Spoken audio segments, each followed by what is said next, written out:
You know what it feels like to get busted by the FBI, Delaware, state police, and ATF all at once? Nobody move! FBI! They dragged me in front of the Attorney General, but I didn't even flinch. I just made one phone call then. Miss Sabota, I have Governor Clinton on the line. He says it's urgent. Walking out of that room, I was cocky as hell. Told everyone there I'd debuy the Micha sports car for wasting their time. Because I knew I was about to walk free, they all laughed at me. But pretty soon they weren't laughing anymore.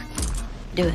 You see, I started out as just a regular pilot for Tway. Made some extra cash smuggling Brazilian goods on the side. Life was pretty good. Until one day, some guy named Schaefer approached me at a bar. He knew my name. He knew all about my cigar smuggling operation. I got a little nervous because this guy was talking big, said he was planning to start a revolution in Central America and build a whole new country. And my flying skills were exactly what they needed. You're CIA. Shh. I was thrilled because everyone knows the CIA pays top dollar. And sure enough, there in the warehouse sat a brand new twin. Engine plane, I couldn't take my eyes off, but there was a weird camera mounted on the bottom. Schaefer said it was for gathering intel. This was 1978, right in the middle of the Cold War. The Soviets were backing a revolution in Nicaragua. They needed me to get photographic evidence of these armed groups. Obviously, this was all off the books. If I got caught, the CIA would deny everything. But the money was too good to pass up, so I said yes. From then on, I was flying over Nicaragua every single day. Whenever I spotted armed forces, I dropped low. Bullets flying past me while I snapped photos right over their heads. With all my flight experience, I could fly crazy low. So the photos came out crystal clear. The CIA was impressed. I figured nobody could do this job better than me. Plus, my wife just had a baby, so I asked Schaefer for a raise. I am gonna need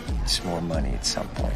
You're serving your country. Not only did he blow off my request, he handed me a new assignment. Deliver cash to some colonel in Panama. Bring back the intel. Easy job. No real danger, but because of the new route, I had to refuel in Colombia before heading back. Little did I know that one small change would flip my whole life upside down. One day, I landed to refuel like usual, but a Jeep rolled up out of nowhere. They took me to meet some guy with a big beard. I thought they had the wrong person. But this guy knew my name. He knew I worked for the CIA. He knew I flew through here every week. What he wanted was simple. He wanted me to bring some cargo back to the States. I had no idea what he meant. But when they took me to a plantation, it all became clear. We want you to take off from here, fly directly to Miami. We'll pay you $2,000 per kilo. One trip could make me a millionaire with that kind of money on the table. I made a deal on the spot, but there was still one problem. How to get it across without getting caught? I came up with a brilliant plan. I marked a spot on the map, told the bearded guy's crew to wait there. Then I loaded up hundreds of kilos and took off. When I reached the drop zone, I switched to autopilot, walked to the back of the plane, and tossed out all the packages wrapped in life vests. Then I scrubbed the whole cabin with disinfectant, because I knew drug dogs would be waiting when I landed.